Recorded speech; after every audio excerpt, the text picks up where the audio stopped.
welcome to another edition of the Paranormal Zone. I'm your co-host, Tom Spitalere. And the Paranormal Zone is here so we can talk about different views in the paranormal, the UFO world, and everything in between, from psychic mediums to, and every psychic medium is different, every ufologist is different, everybody that researches the paranormal is different.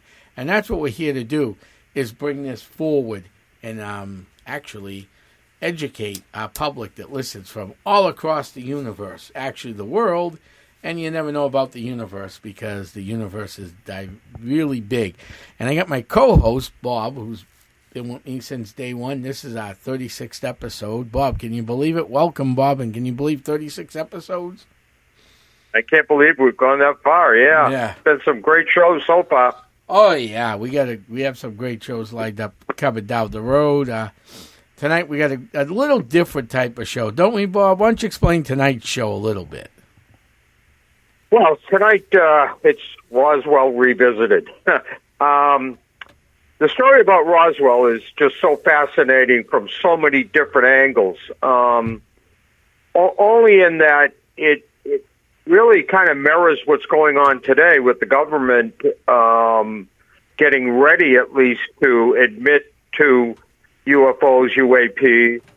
But back then, just like today, they released this information, and then all of a sudden, as Tom will explain in a few minutes, they retract all that information, try to cover it up. And I think this is really what's kept Roswell on the front pages for so long, that it's never really been disclosed by the government exactly what they found. So the mystery continues, but we start today, virtually 70 years later almost. We're actually today looking at Roswell. When you hear the story, it makes a lot more sense now than it did back then. Because don't forget, Tom, leading up to Roswell, Roswell happened in the summer, I believe, of 1947. And yes, leading up to that, there had been many reported sightings in the Roswell area of unidentified flying aircraft. They really back then wrote it off to what they considered to be Russian spy planes. That was the backup story that they told leading up to Roswell. So I think our listeners will find the Roswell story tonight fascinating.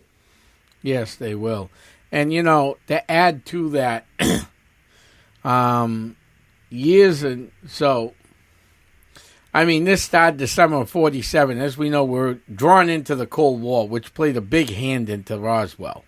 I mean, the Cold War with Russia, I mean, we're 47, 57. We're 22, 23 years away from the Bay of Pigs at this point, you know, south of the Bay of Pigs. And it was an ugly time out there. People living all over the world, even here in the United States. I mean, you go dig a root cellar up today by accident, or you're a contractor, and we're going to get into Roswell, but I got to throw this out there.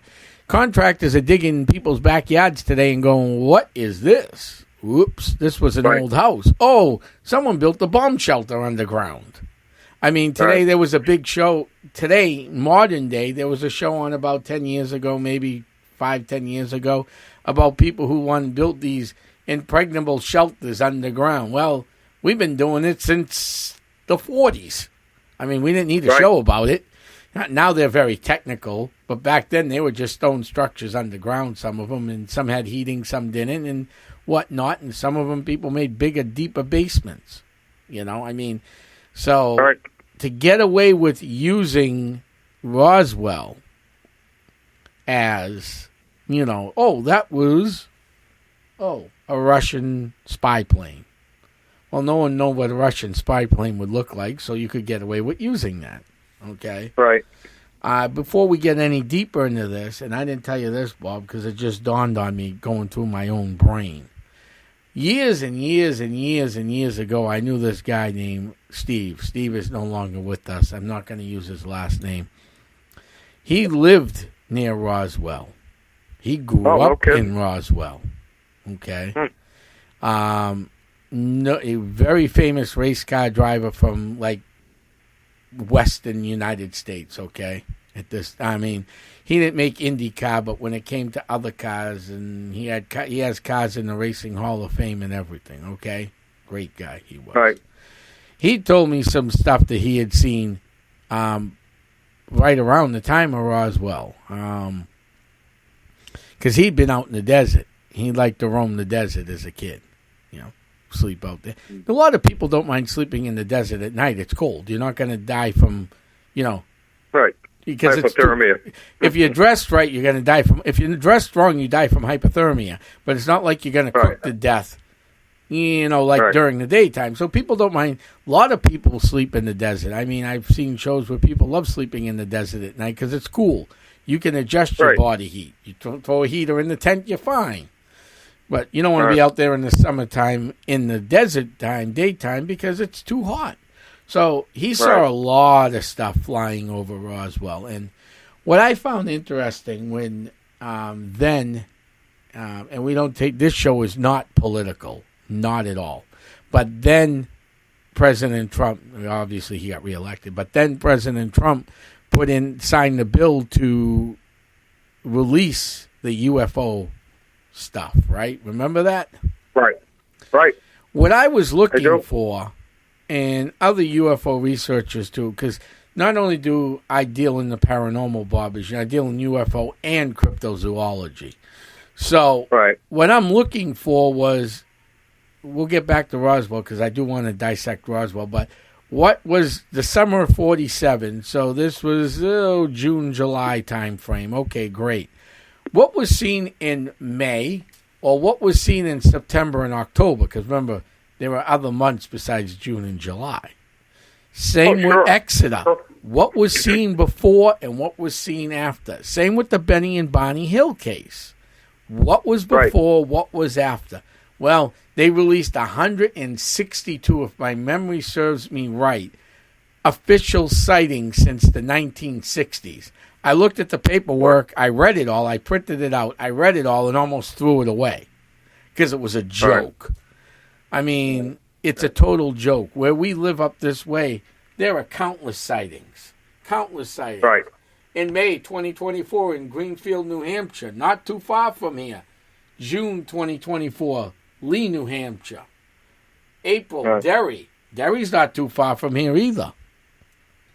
One of the things, Tom, that when we go back to looking at sightings, and there's no doubt in the history of UFO, UAP research that there has been many sightings before any kind of major event took place, and then sightings afterwards. So there's no doubt about that. The problem back then, there was no technology to capture some of this stuff. I mean, cameras were still in their infancy back then. Right. People didn't carry cameras with them all the time. Like we do today. Yeah, like you do today. So, what we should be seeing, and we're still not seeing a lot of it, is captured evidence of sightings. When somebody calls us and says, I had a sighting in Exeter, I had a sighting in Nashua or Wyndham, there isn't any doubt in my mind that they saw something.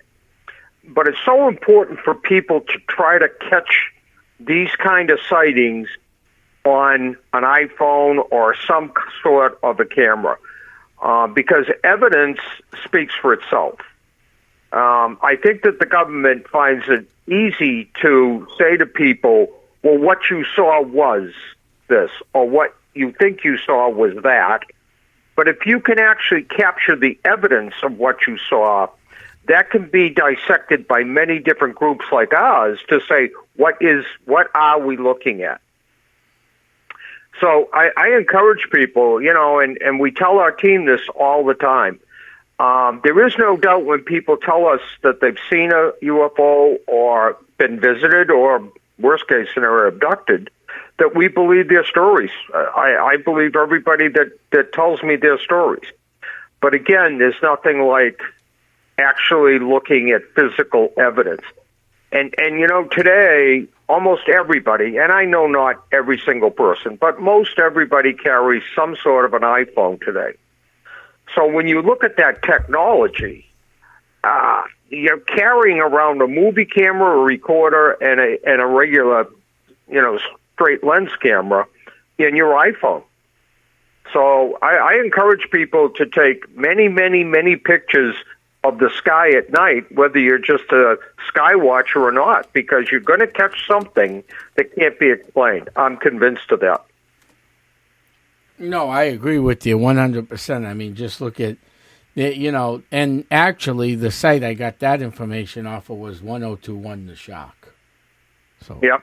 I mean, there's another site called Norfolk, which we just found tonight, NOFORC. Or no, I want to be careful how we pronounce that, but that's the spelling of it, because we don't want to get in trouble for slipping up things that don't sound too good. That's the last thing we want to do at this point. So, I mean, it is what it is. So a rancher, W.W. Mac Brazel, found wreckage of on his sizable property in Lincoln County, New Mexico, about 75 miles north of Roswell. So it wasn't even really Roswell. It was Lincoln County. Right. I mean, Roswell was, the closest thing. Just like in Exeter, the same thing. It was actually in Kensington, if memory serves me right. Kensington, correct? Or Kingston. That's correct. Yeah.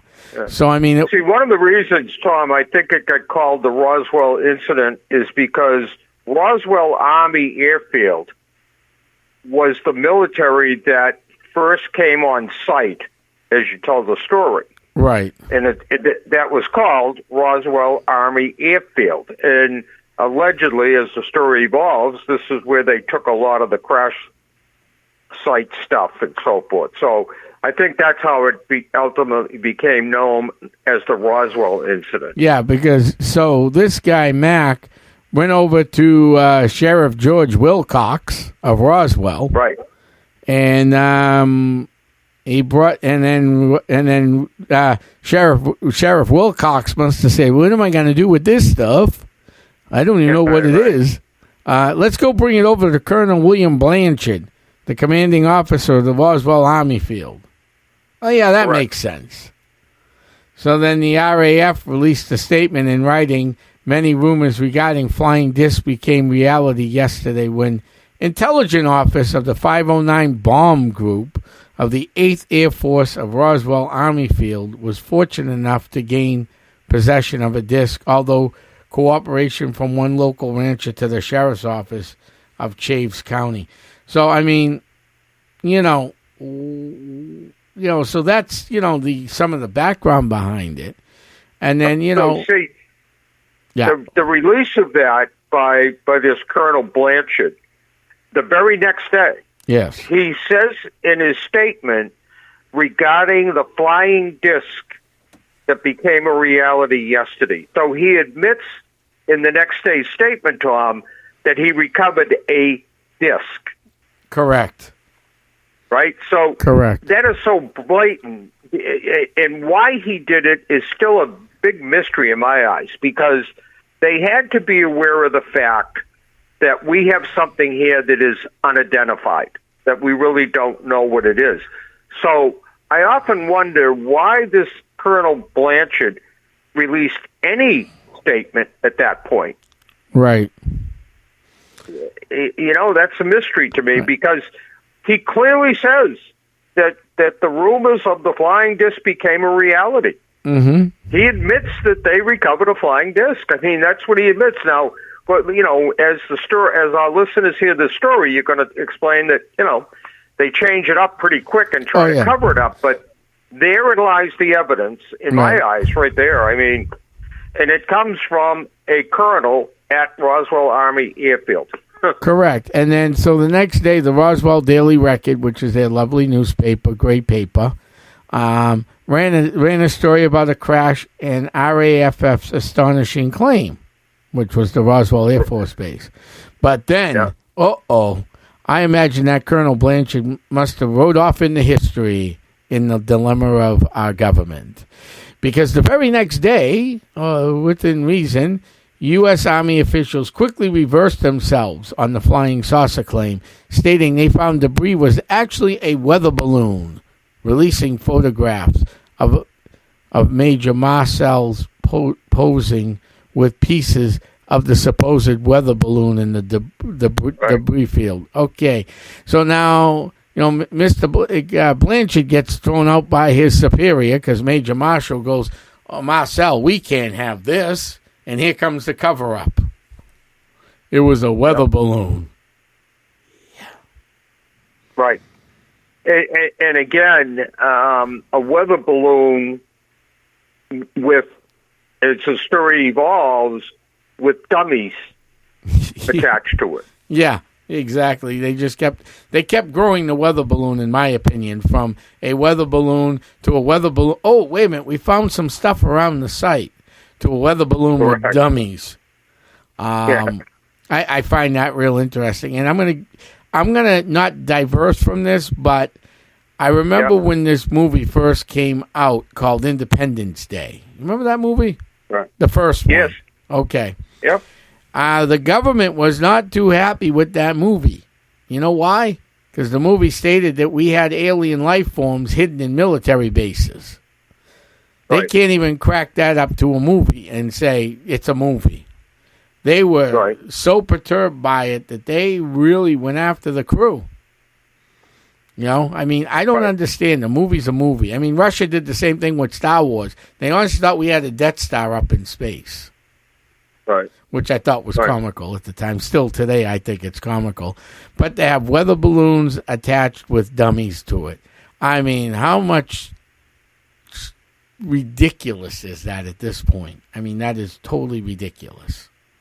Well, it is, and again, I think that the government continues to do this in 2024, and that is, as opposed to coming out and just being honest with the American people, to whatever degree they can tell you. Now, we all recognize that for military strategic reasons, the United States cannot share everything that our government knows with the American people. No, that's impossible. No, it is. There's too many secrets that need to be kept secrets. But every time they try to cover something up, especially with technology like we have today, Tom, it's going to leak out.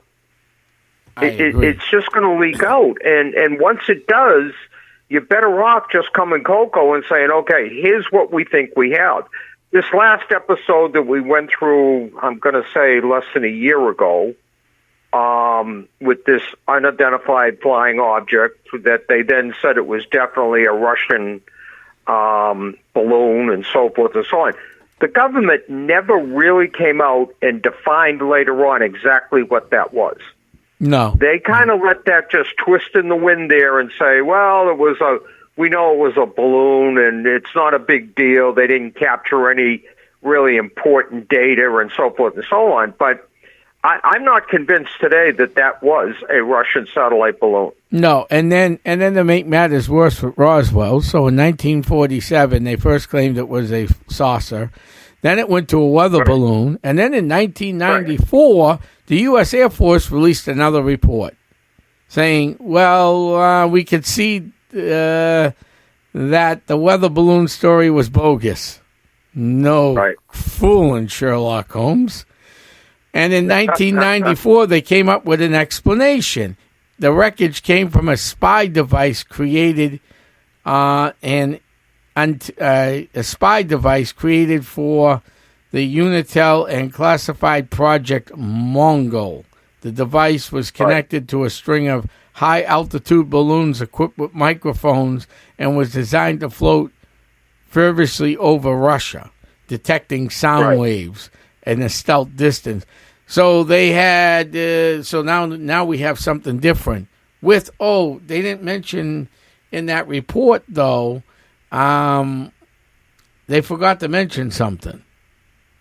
The bodies that were found. Oops. Those must have been rubber, too, keeping that spy balloon intact, right? Okay. Right. And I believe, Tom, that when this rancher, Mcdermott, originally reported this, that he said to somebody that 3 bodies were recovered. Mm-hmm. And that's where the weather balloon dummies entered into the story. When the military was questioned the next day after their statement of a disc, and then came out and said weather balloons, reporters said, well, what about the 3 bodies that were recovered? They tried to say that they were dummies put in the balloons for weight. Mm. And I'm not sure why you'd waste that weight with 3 dummies in there. This wasn't a vehicle, Tom, that I'm aware of that was meant to carry humans. No. So right? I mean, if this is truly a weather balloon, right, it wouldn't be carrying human beings. And you didn't. So why have dummies in there to begin with? Right. Why would you use human dummies? You can use other things cheaper than human dummies for weights. I mean, plenty of things, stones, rocks. You know. Right. And then, Tom, am I correct in saying that actually the report from the rancher was that he thought one of the 3 bodies was still alive? Mm-hmm. That the other were clearly dead in his opinion, but he thought the 3rd one was alive. Right. So, and if you recall, there was a lot of reports coming out of that Air Force base that medical professionals had looked at these 3 bodies, declared 2 deceased, but never declared the 3rd one deceased. Correct. Am I right? Correct. And that's what's real interesting. I mean, the eyewitness claiming the alien bodies were explained with the fallen parachute test dummies. In a more extensive follow-up report, I've tried to click on this follow-up report and read it more than once, and it goes nowhere. It dies. No follow-up report. Sorry.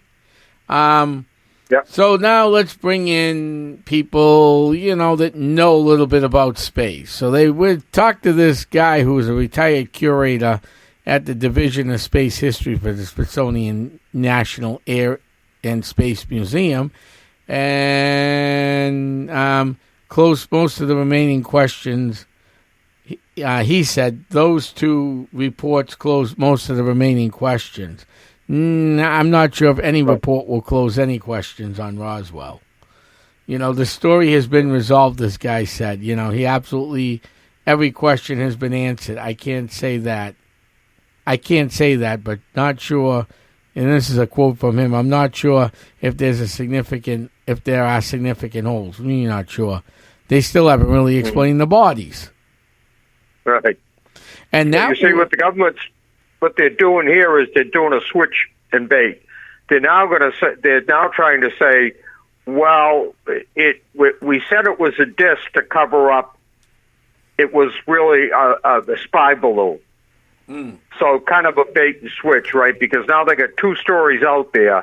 They have to now try to clarify somehow. So they reverse this whole thing and say, well, it was really a spy vehicle, and we said it was a balloon to cover that up. That was, I think, in 1997 or something like that finally came out. Right. And again, what we know is if you tell a lie, it's very difficult to keep the correct lie going over time. Correct. Right? It starts to crumble, and people forget what the original lie was. So they leave Roswell in the early late 1990s kind of as a big question mark in everybody's mind. Exactly. I mean, and this wouldn't be the first time they've used certain tactics to cover up UFOs. I mean, that's what's so interesting, and they keep changing their stories. We can never get stories straight, and that's the issue that you have when you're trying to, especially when you're trying to help people. I mean, I believe if you said you were, if you had an experience with a UFO or an alien, I don't care. I'm going to believe the story till you can prove me wrong. Because the problem is, people are seeing these things and they don't know how to deal with it, and then it starts pulling at their psyche. And when you stop pulling at people's psyches, then people become untangled. They get hurt. They can just flip. I mean, it's sad. And our government, by saying, "Oh, these two things don't exist," right. I have a problem with that because I've seen my own, as I've said this on other episodes of this show, where I've clearly seen things, and and every time you pop open a computer, you look at something reasonable, you'll see UFO sightings monthly. Right. And that's why you and I have encouraged on many occasions for abductees to come on the Paranormal Zone podcast and tell their story.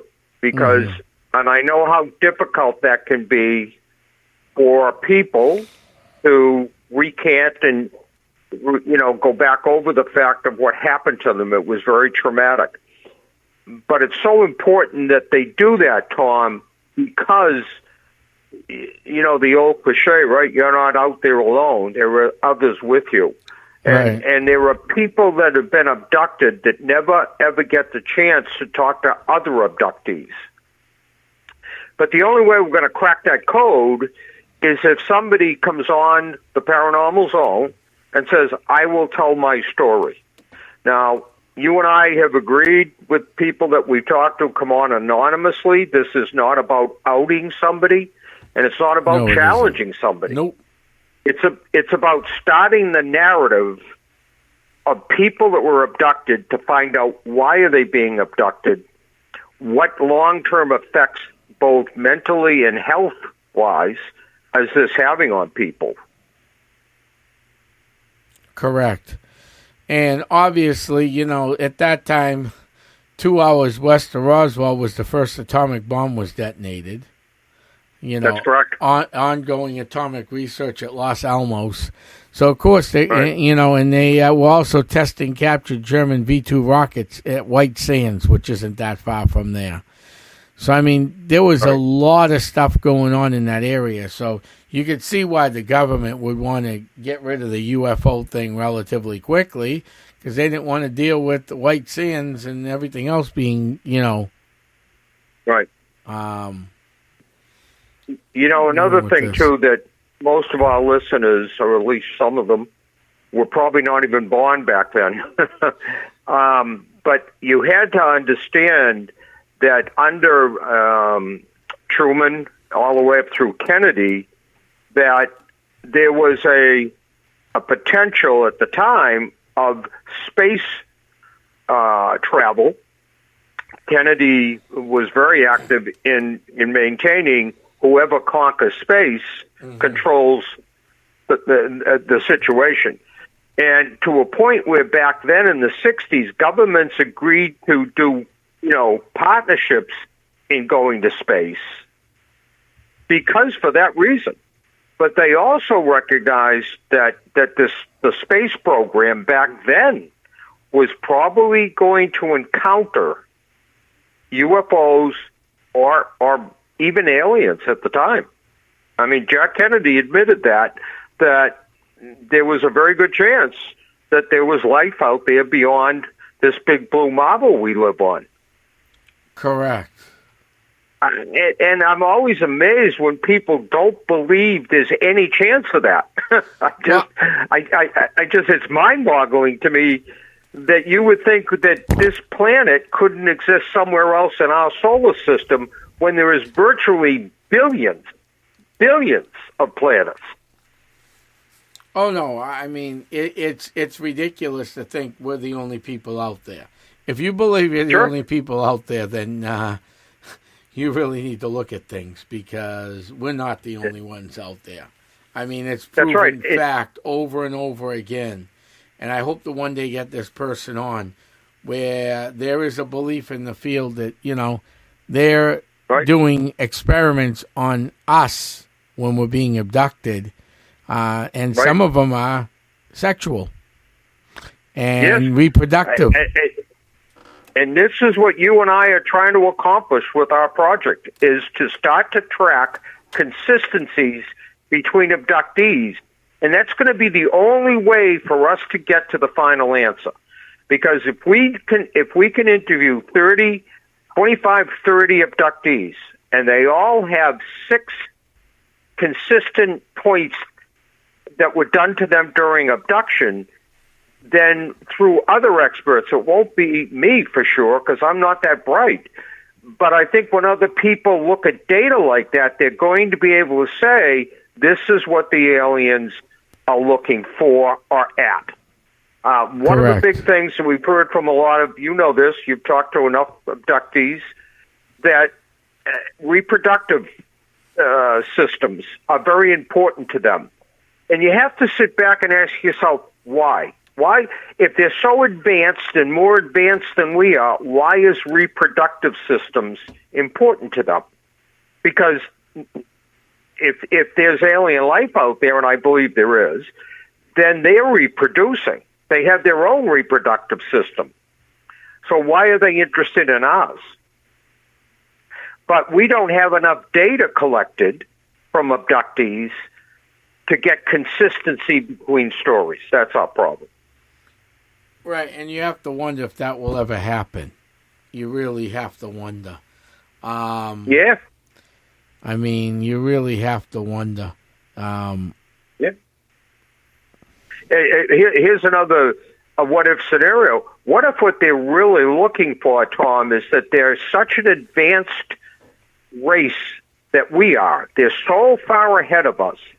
Because this goes back to, you and I have talked about this, one-on-one, is that I happen to believe that the pyramids are one of the things that we should look at that says some sort of intelligent life beyond the Egyptians helped design and built the pyramids.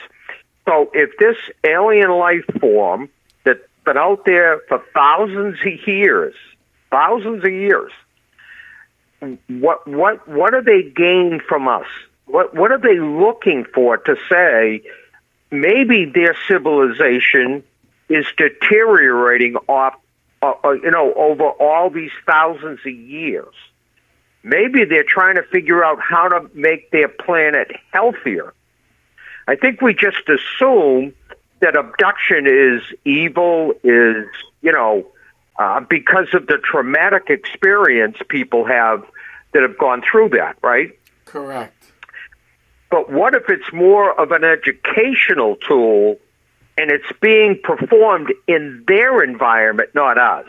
You know what I'm saying? Well, that would the way they do it isn't acceptable to us. But maybe the reason isn't because they're evil, or the reason isn't because they're trying to challenge our life style, but more that they're trying to find out how to continue theirs. I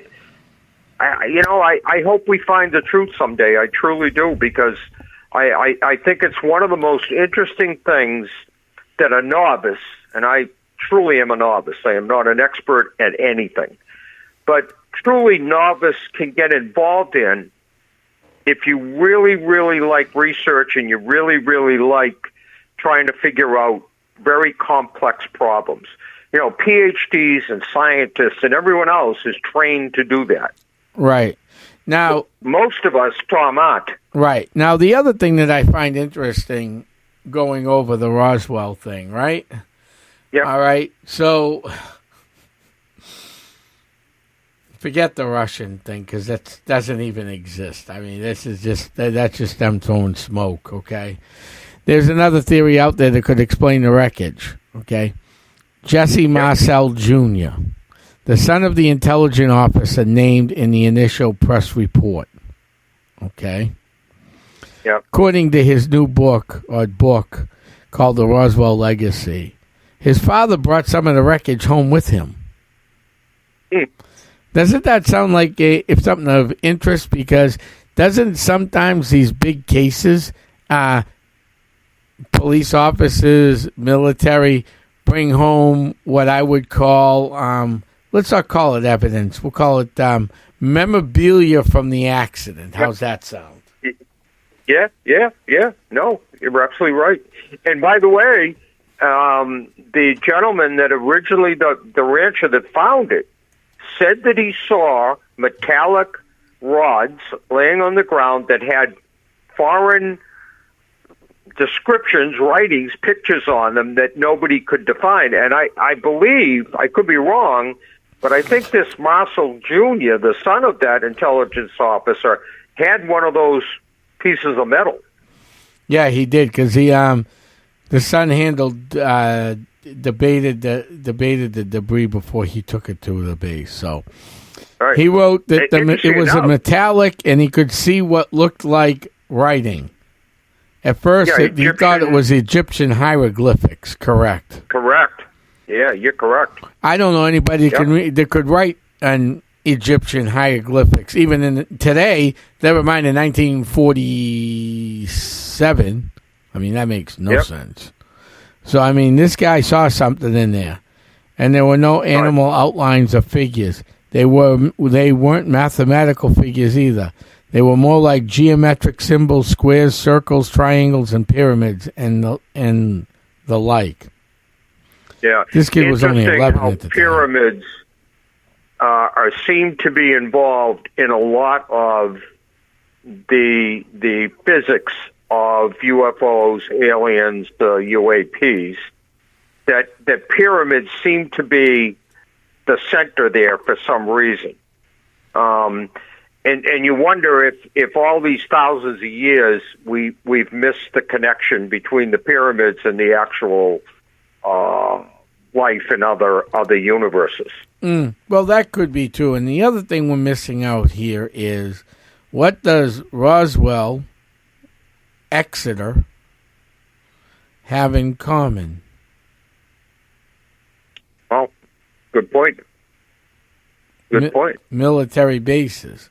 But when you look at but when you look at some of these other locations, throughout the country, let's look at the last year or so, okay? I mean, we could go back a little further, too, and talk about Ossipee.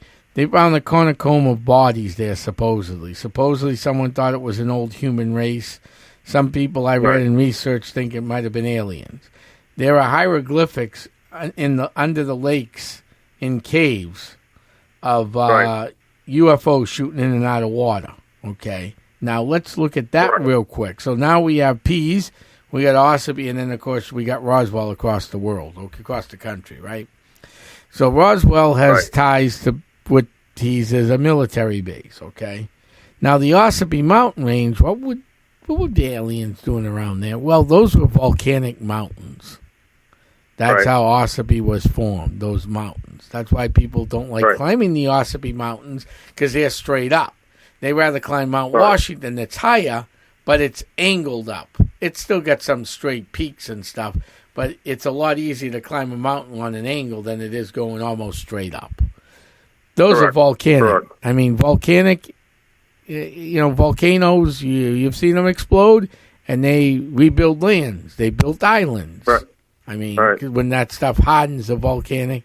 But when it's in its liquid form, what is it? It's a gas, it's lava, it's liquid, correct? Right. They tell you don't swim in it because you'll die. You'll get cooked right away. But that doesn't mean UFOs, aliens, and I'm not going to use the word UABs. I am not going to go down that road at all. That doesn't mean that these spaceships aren't using lava, water, or whatever nice stuff our military dumps at their military bases that they don't want us to know about. And that happens all over the place. The episode Skywalker Ranch, if you've watched any of those episodes, they have almost proven that there is something in that mesa that's some sort of a circular disc. Now, they've come very short of saying that it's UFO, UAP. They haven't come out with that. No. But every time they've drilled in there, there's something in there that has enough strength in its material to actually bend that drill in a different direction. Right. I think Skywalker Ranch has kind of proven that Roswell could very well have been real because of its location. It was out in the desert. This was Skywalker Ranch. It's way out in the ranch. For years nobody even knew about it, right? I mean, now these guys have, started to the research there. And in every episode I've ever watched, and I recognize for our listeners, this is television. I get it. It's entertaining. I get it. I do.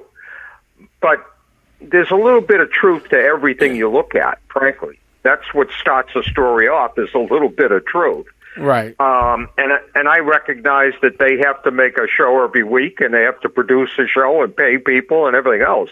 But I believe Skywalker Ranch is getting very close to a major announcement. Now, the question is, Tom, will the government allow them to do it? Well, that's the big question. That's the big question. Because will the government... Because the other side of Skinwalker Ranch, it's Skinwalker Ranch, Bob, not Skywalker Ranch, but Skinwalker Ranch, the other side of the mountain, they're getting evidence in that guy's farm. Right. So, I mean, what is going on there? What happened there? What really happened at Skinwalker Ranch?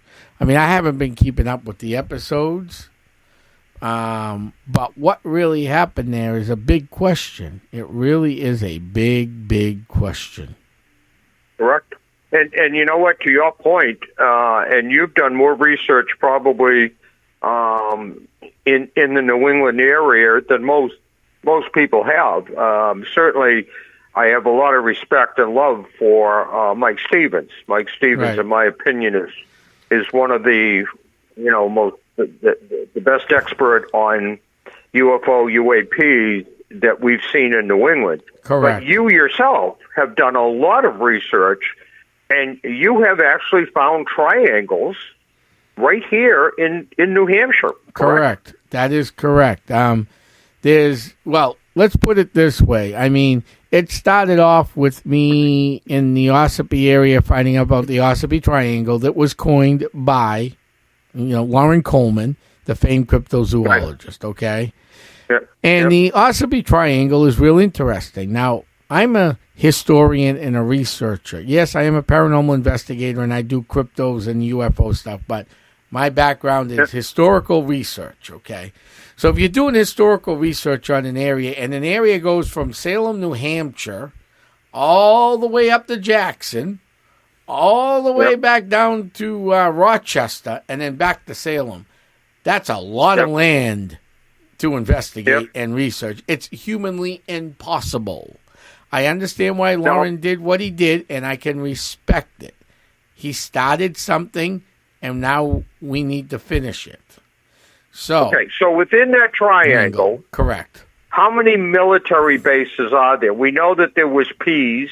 There was Pease, right? Yes. In Portsmouth, and we know that that's still an active, I believe it's a National Guard Air Force base. That is correct, yes. Okay. So what other military bases are within that triangle you just explained? Do you know? I don't think there were many. I mean,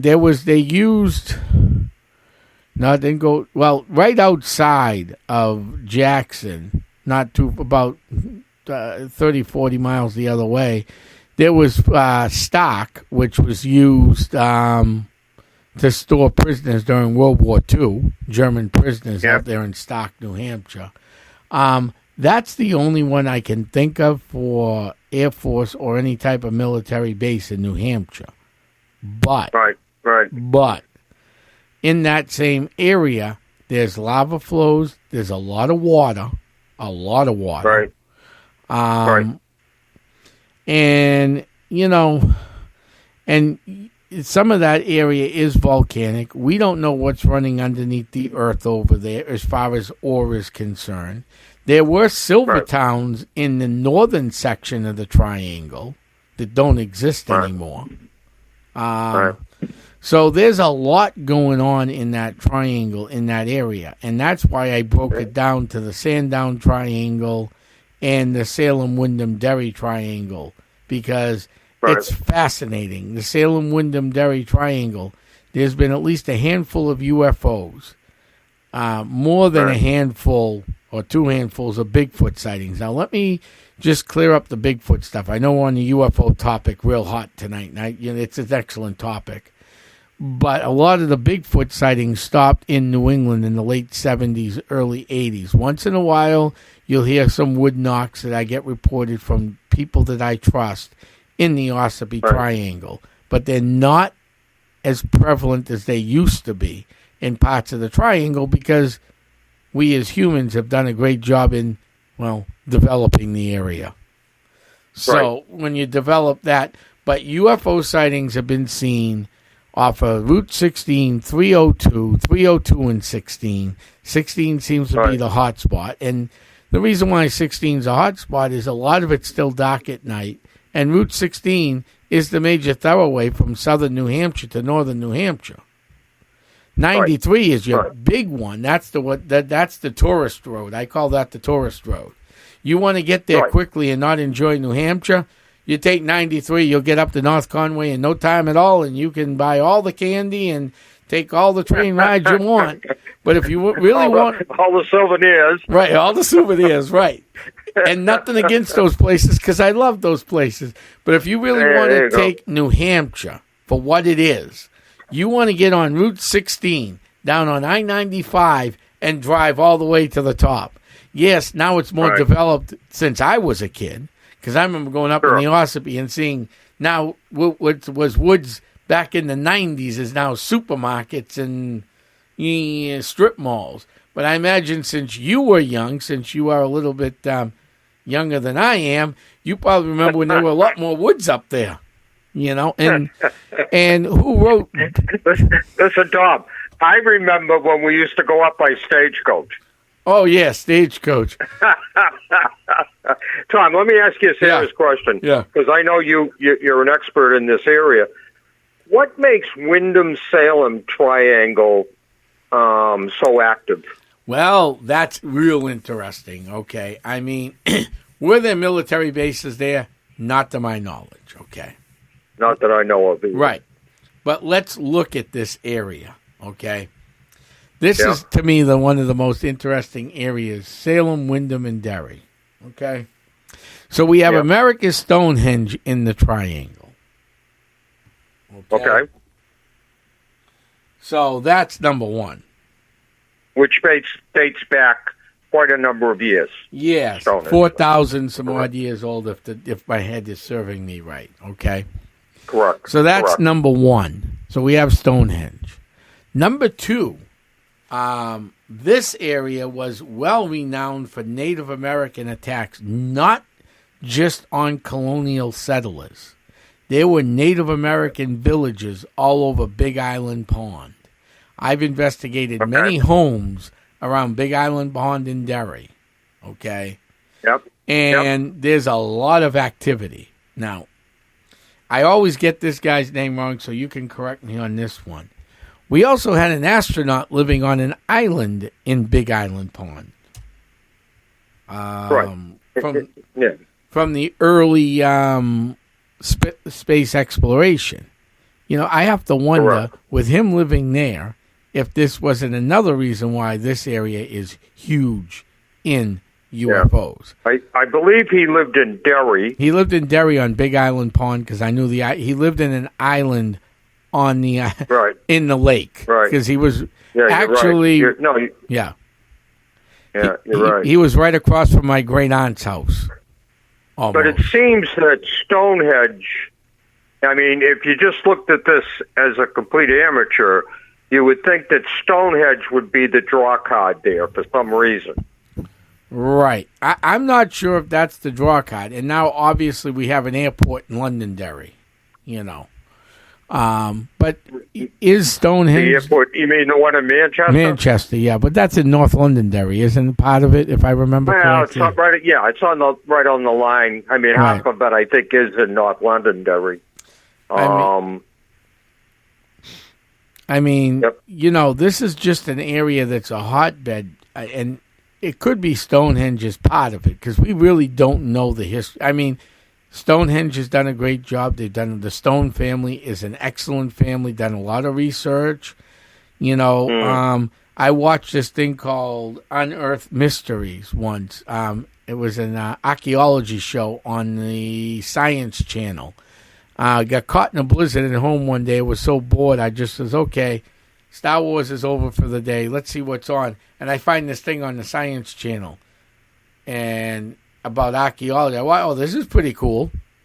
And how the government got rid of archaeological facts to prove that this is a story for another day, that giants existed in one episode. The next episode has America's Stonehenge on.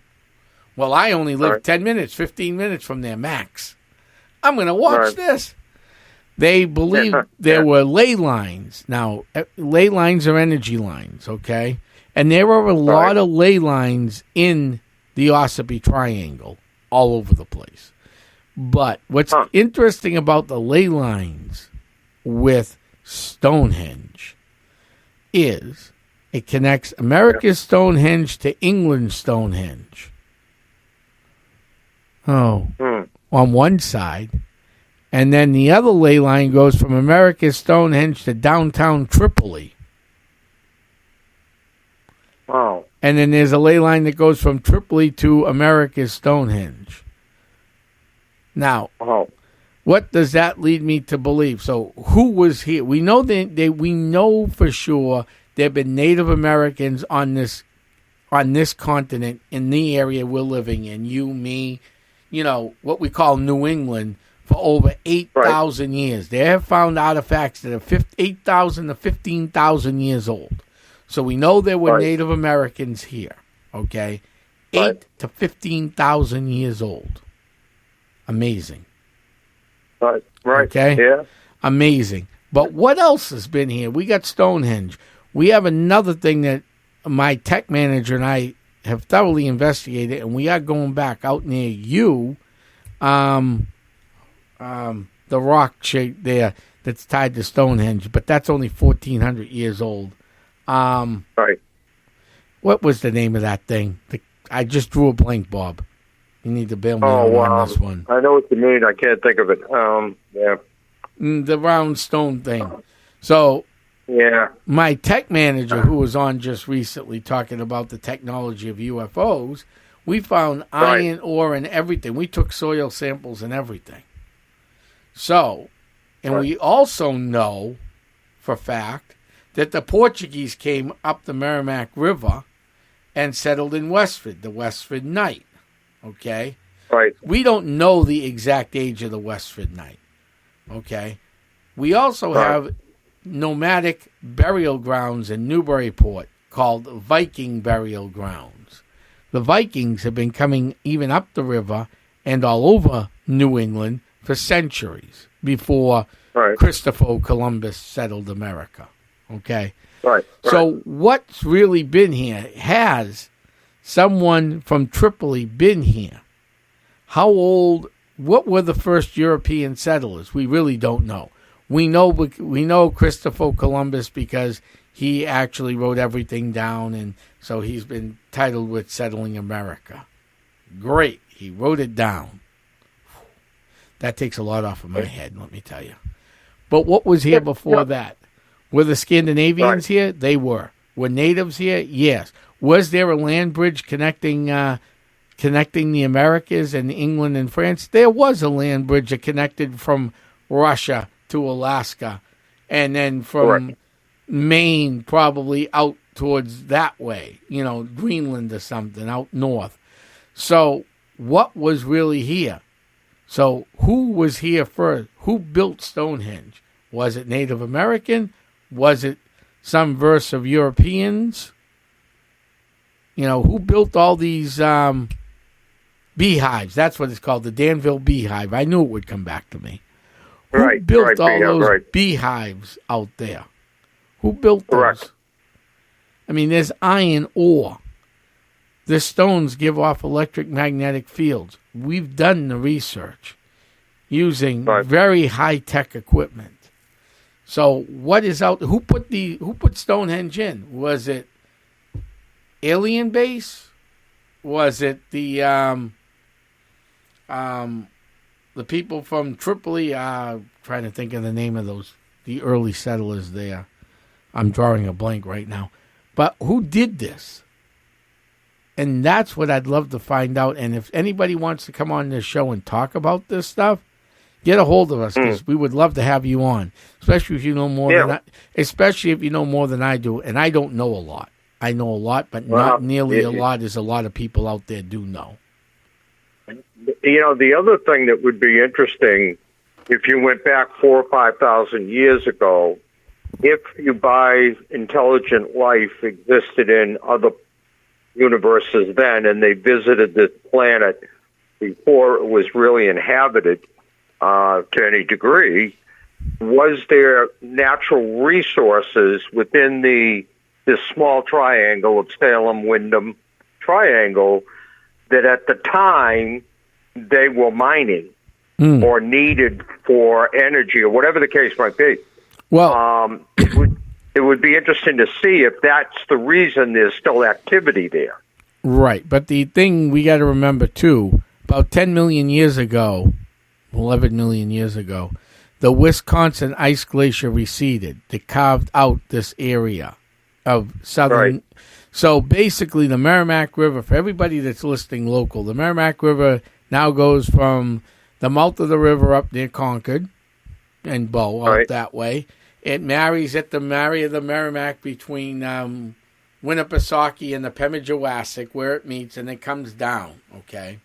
Right. Before the Laurentine Ice Glacier, that went right into Boston Harbor. When the Laurentine Ice Glacier receded, it carved out the Merrimack River Valley. It also carved out the Ossipee, southern New Hampshire, Rockingham County area. Because it pulled back the ice.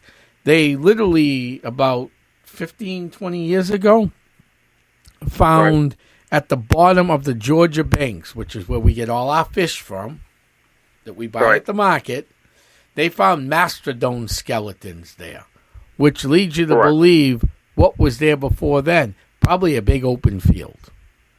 And the people who I thought might be here early might have been the Phoenicians. That was the name I was drawing a blank on. Sorry about that. It was the Phoenicians. You know, as one of the earlier ones. Were the Phoenicians here? Yeah. How far did the Vikings come inland? Did they stay right on the coast? We don't know. We don't know. Really don't know. And that's what makes the paranormal, the UFO, real interesting. Because wherever there's a UFO sighting, there's always something paranormal going on. Hence the Ossipee Triangle. There's the, in Ossipee itself, where I told you in Ossipee Lake and Snake Lake area, there was hieroglyphics of UFO ships coming out of the, lake, right? Right. You also had the ghost of the horse at the corner of 28 and 16. Okay. Right. You also had in Little Ossipee River, Little Ossipee Lake, which is to the left side of 16, not to the right side. So the left side heading towards Wolfboro. You actually had a sea monster scene in there back in the 1920s. They called it Aussie. Yep. So, I mean, what is going on in these areas? This all ties together. And I have friends that live in Ossipee right now. They hear wood knocks on occasion. And to make matters even more interesting, you have the Canosa Triangle in Haverhill, which we're not going to discuss, but one of the inhabitants of the Canosa Triangle who wrote a lot of early paranormal, was John Greenleaf Whittier. Oh. Where did Whittier spend his summers? Ooh, wait a minute. I know where. In Ossipee, hence Whittier Mountain in Ossipee. The Whittier Tramway, which is now their post office. There's a little store in there that you can go buy things. There's a little visitor center. And you can still, and they got the trams out front. There's a post office in there. It's in the McDonald's parking lot. But the ski house is still there. Across, they have the Whittier Motel. Down the road, they used to have the Whittier House, where he stayed on the Bear Camp River. But about 10 years ago, I believe they tore that down. Go down the road, there's the Whittier Covered Bridge, which has got plenty of paranormal activity on there. And in the area, you see Native Americans in campfires out there. I've actually seen that myself. People told me, but I actually seen that myself. And then you have UFO sightings all over Ossipee. And then down the road from that, the bottom of the other section of Mount Whittier was they had the Whittier Park, which was like a Cannibal Lake Park over there.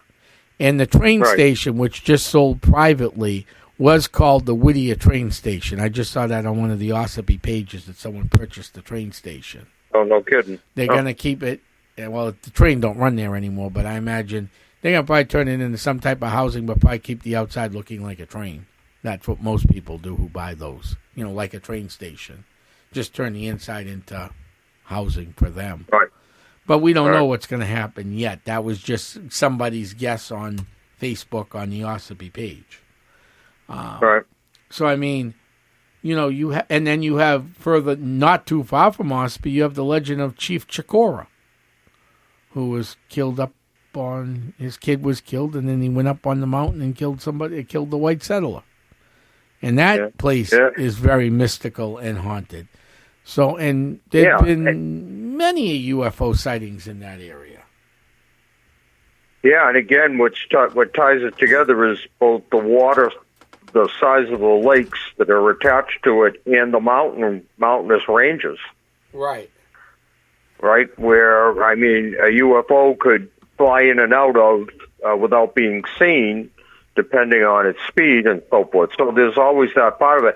I have always, for 25 years, thought that there was a connection between aliens and the paranormal, especially when it comes to ghosts and spirits. I still to this day believe there's a connection between the two that we haven't explored, because seldom do you have paranormal investigators like you and I that have a lot of interest in both segments, both spirits and ghosts and UFOs and aliens. No. Usually it's one or the other in most cases. Right. But I honestly believe that there is a tie-in there someplace. And I've been told by abductees that they have evidence, never produced it. So let's be perfectly clear that there's been no hard evidence produced, but they claim that aliens are part of our society today. That is correct. And walk among us unidentified. But again, the problem is that that's never really, evidence of that has never been presented to where you could make an argument to the government like Roswell. Evidence in Roswell was presented. There's no doubt about that. Now, you could say it was presented erroneously, that they made a mistake, and that's arguable. But you can't say that evidence wasn't presented. No. To think that aliens walk among us today would not surprise me if we're dealing with an advanced civilization. But again, our listeners have to understand that there is no hardcore proof of that today. No, and this is interesting. I just went to another site real quick, and where was it? Northland, Conway. A silver orb was seen in broad daylight on 7/11/24, so that's July 11, 2024, in broad daylight. Where was that sighted? Conway, New Hampshire, which is part of the Ossipee Triangle, which we were just discussing.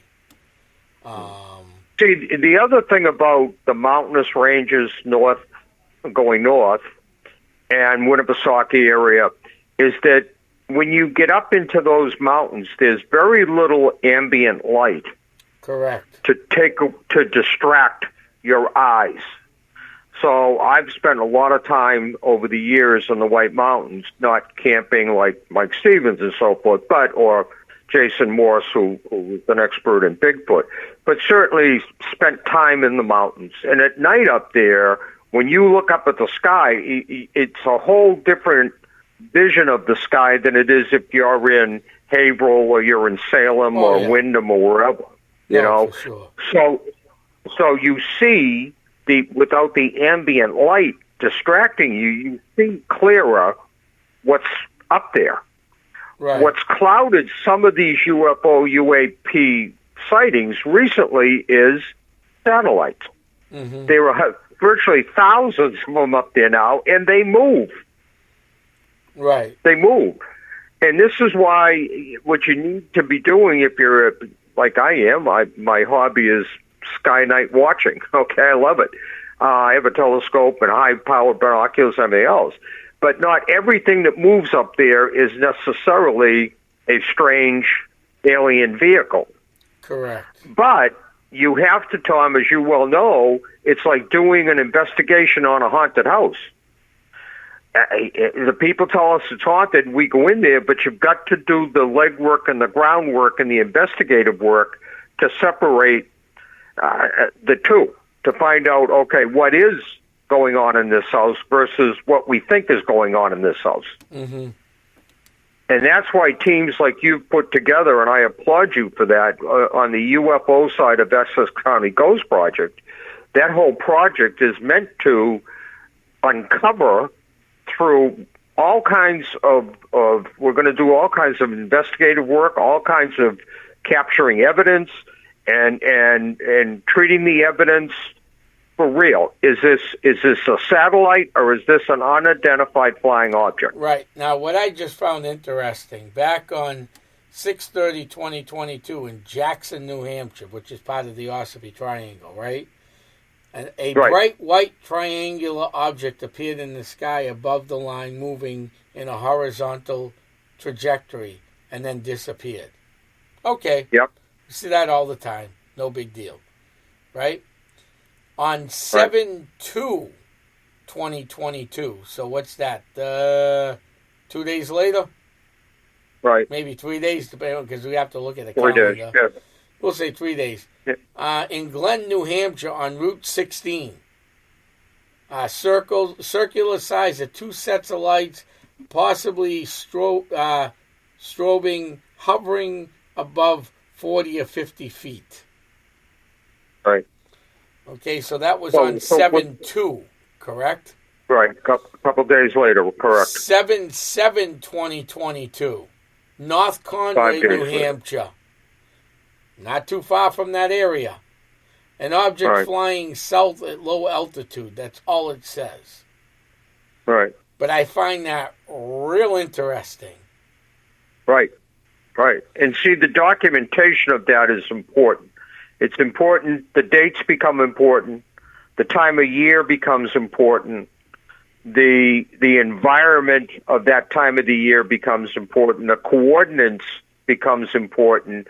Because there may be information in that date and that kind of data that you can start to pull together to say, wow, this happens on this coordinates on odd days of the week, month, whatever. Right. Maybe we're going to have to look at thousands of pieces of data and eliminate 90% of them. But I think, Tom, that the 10%, if we can get to that point in this project, I think the 10% is going to be invaluable, frankly. Mm-hmm. I think it's going to tell us things that we just have never looked at before. Right. Now, here's another interesting trio. 7/10/2022, Concord, New Hampshire, cylinder, traveling west on the East Contrails, 3 heat signatures, port side, no sonic boom or subsonic. That was on 7/10. 7/22/22, teardrop in Concord, New Hampshire. Seen. Upon driving through multiple towns, an object was, followed me 3 nights in a row, according to this report. 7/26 in Conococheague, New Hampshire, which isn't that far from Concord. Okay? Nope. I mean, a cigar-shaped UFO saw a black cigar craft suspended in the sky, disappeared, reappeared within 5 minutes, only to disappear for good. So that was from 7/10 to 7/26, 2022. Right. If we're not seeing patterns with this, and if I went to Massachusetts, I'm going to probably see the same thing. Yeah, right. I'm just looking at New Hampshire right now. Yeah, still look at patterns. You know, just as a way to wrap up tonight, I encourage people, every podcast we put this out there, that you can go ahead and send an email to paranormalnh@yahoo.com. No caps, no spaces. That's a pretty simple email address. And you can tell us your story if you've been abducted. You can tell us you have a haunted house. We see if we can help you out. So, you know, we have a lot of listeners, and I understand they're around the globe. And I encourage people from all walks of life and all countries to share your stories with us of UFO sightings, UFO abductions. If you've been abducted and you want to come on and tell your story anonymously, we would just love to have that. Our listeners have asked us through emails to have more, or at least have some abductees come on. I will tell you, I guess we can release this at least tentatively. We do have an abductee that's willing to come on in the future. We're working out some details, so stay tuned for that. And you're going to hear the story of an abductee. And it's quite a story, frankly.